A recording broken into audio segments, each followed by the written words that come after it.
Olá, pessoal, tudo bem? Sou o professor Ricardo Alves. Vamos mais um teminha de hoje. Vamos falar sobre os povos pré-colombianos. Espero que vocês gostem, tá? Vou estar compartilhando com vocês aí uma telinha. Só um minutinho. Isso mesmo, os povos pré-colombianos. Quando Cristóvão Colombo chegou à América, havia mais de 50 milhões de pessoas vivendo no continente. Podemos destacar os maias, os incas e os astecas. Os maias, eles viveram na região onde corresponde a Guatemala, Honduras, tá? Então, essa região aí que eles viveram por um período. As cidades eram governadas por um estado teocrático. Teocrático quer dizer tem um poder divino, né? A zona urbana era habitada pelos nobres, todavia não chegaram a formar um império, mas sim o que se convencionou a chamar de cidade-estado. Isso mesmo. Construíram grandes cidades com grandes monumentos, como Palenque, Tikal, Mayapã. Ergueram pirâmides e templos de palácios bastante volumosos, com construções bastante grandiosas. Elaboraram um eficiente e complexo calendário, que estabelecia com exatidão os 365 dias do ano. Eles deram uma grande contribuição para nós aí, né? Usaram uma escrita baseada em símbolos e desenhos, os hieroglifos, esses que vocês estão vendo aí à minha esquerda. Desenvolveram a matemática, destaque para a invenção das casas decimais e o valor, até então, do zero. Então, tiveram bastante importância até então para a matemática, né? Não chegaram até então a formar um império unificado, o que favoreceu a invasão e domínio de outros povos para a sua região. Já os incas não possuíam escrita e estabeleceram um estado teocrático absolutista, tendo à frente o rei soberano, um rei até então soberano inca. O imenso império abrangia parte dos atuais Peru, Equador, Bolívia, Chile e Argentina. Os incas eram chamados de filhos do sol. Eles adoravam bastante essa questão, né? Ficavam adorando e olhando e admirando a natureza e então era considerada aí filhos do sol, os incas. Essa região montanhosa até então, Cordilheira dos Andes, é a região aonde eles vão passar um período aí, né, estabelecendo moradia. A agricultura era a base da economia inca. A ela se dedicavam os habitantes plebeus das aldeias. Essa atividade baseava-se no cultivo do milho e da batata. Os incas, né, os incas tinham grandes rebanhos de llama e alpacas, que serviam de besta de carga e também de fonte de lã para a tecelagem e o vestuário. O desenvolvimento dos quimbos, conjunto de nós e barbantes coloridos, fundamentais para a organização de um complexo sistema de contabilidades. Eles utilizavam bastante essa questão, né? Utilizou bastante o barbante. A religião deles mistura de culto à natureza e crenças mágicas. Os maiores templos eram dedicados ao sol, Iti. Realizavam sacrifícios, tanto de animais como também de humanos. Grandes cobertas farmacológicas usavam a folha da coca como analgésico e para também matar a fome, né, inibir a fome. Os meninos, os rapazes, casaram até então novos, né, em torno de 20 anos, e já as meninas aos 16 anos. Faziam duas filas e um funcionário os casava. Era um ritual mais simples, mas uma das marcas que eles tinham era o casamento tanto dos meninos como das meninas, ser um casamento mais rápido e um casamento também com esses meninos e as meninas novos. Os ritos funerários. Os incas acreditavam na reencarnação. Aqueles que obedeciam à regra Ama Sua, Ama Yulia e Ama Shela, que signifique não roube, não minta e não seja preguiçoso, quando morresse, iriam viver ao calor do sol, enquanto os desobedientes a essa até então cultura passariam os dias eternamente na terra fria.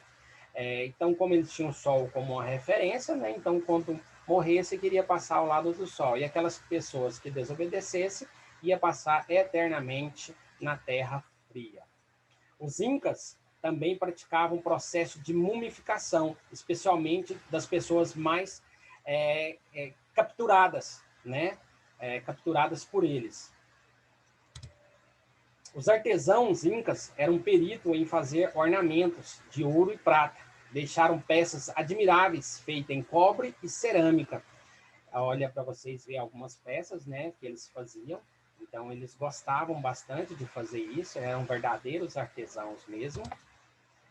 Já os povos astecas, a localização deles vai ser no centro-sul do México, onde vai erguer o seu império asteca. Tem duas origens até então desses povos, a lenda, né, e a história. A lenda conta que os astecas receberam uma revelação do Deus, e até então esse Deus dizia que a cidade deveria ser construída no local onde o povo encontrasse uma águia devorando uma serpente em cima de um cacto. Já a história, de acordo com a história, eles vão fixar na região do México, porque lá encontraram terras férteis e água em abundância. Os astecas estabeleceram-se onde hoje é a cidade do México, a cidade à margem ali até então do lago Texcoco, em meados do século XIV, por volta do ano de 1325, quando foi fundada a capital de todo o império, chamada de Tenochtitlan. Desenvolveram várias técnicas agrícolas, construíram obras de drenagem, as chinapas, né, que era até então uma obra de drenagem, e essas drenagens até então era transferir até então a água de um lugar para outro, eles utilizavam através da agricultura essa drenagem aí, que era chinapas, que era ilhas de cultivo. A base econômica era o milho, com o qual faziam panquecas recheadas com grãos secos, pequenos insetos e girinos. Então, eles tinham o hábito e o costume aí de consumindo, né, até então, através também do milho, esses pequenos insetos. Formavam, até então, uma sociedade hierarquizada, comandada por um imperador camponês, artesão e trabalhadores urbanos. Compunham grande parte da população a qual era obrigada a exercer um trabalho compulsório para o imperador, quando este os convocava para trabalhos em obras públicas. Então, eles obedeciam bastante à questão da hierarquia, né? Vamos pegar essa sociedade e colocar ela numa pirâmide. Então, no topo vai estar o imperador, logo abaixo, na segunda camada, nós vamos ter os sacerdotes, né?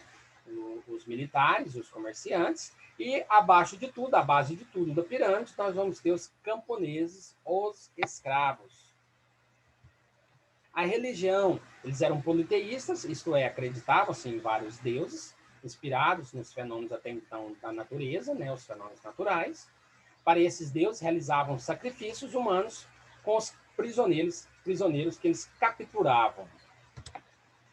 Praticavam até então esses rituais de sacrifícios humanos, acreditavam-se que os sacrifícios poderiam deixar os deuses mais calmos e também mais felizes.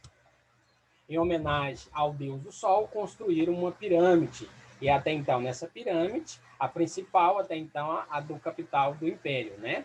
Acreditavam que se essas oferendas fosse feita de sangue, o sol poderia, ou até então, se não fosse feita essas oferendas, poderia ali, o sol perderia o seu poder e o mundo chegaria ao fim. Então, eles acreditavam no quê?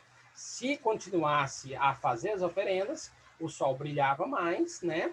E ficava o mais brilhante, né? Acreditava nessa alegria. E se não fosse feitas essas oferendas, né? Poderia acabar até então chegar o fim do mundo e chegar também com as trevas, né, na escuridão. Para satisfazer o deus do sol, os sacrifícios, né, os sacrificados, as pessoas, os prisioneiros de guerra, eram colocados sobre uma pedra e seus peitos abertos para que o coração fosse retirado. Possuía um rico artesanato, tecido, objeto de ouro, prata e artigos com pintura. O calendário deles até então, né? Eles utilizavam o calendário solar, tem 18 períodos de 20 dias, aos quais se somam 5 dias para fazer e até mesmo para completar os 365 dias. Esses 5 dias eram considerados vazios e nada de importante poderia ser feito. É como se esses 5 dias eram sagrados. Já na escrita, misturava-se a ideografia com a escrita fonética, na qual alguns caracteres representavam ideias, objetos e outros sons, como vocês estão vendo aí nessa figura. Já o chocolate, esse chocolate que é bastante consumido hoje nesse mundo contemporâneo, né? Os astecas acreditavam que as sementes de cacau foram um presente dos deuses para os seres humanos. A mistura era tida como sagrada e consumida apenas pela nobreza. Sabe-se que essa árvore de cacau existe há mais de 4.000 anos, espalhado por aves e macacos. Cristóvão Colombo foi o primeiro europeu a experimentar até então o cacau. O império começou até então a ser destruído, né, em 1519, com as invasões espanholas, que dominaram os astecas e tomaram grande parte dos objetos de ouro dessa civilização. Então, o fim dessa civilização foi com as invasões espanholas. Isso mesmo. Pessoal, o que eu tenho para passar para vocês, isso é hoje. Espero que vocês tenham gostado e até a próxima.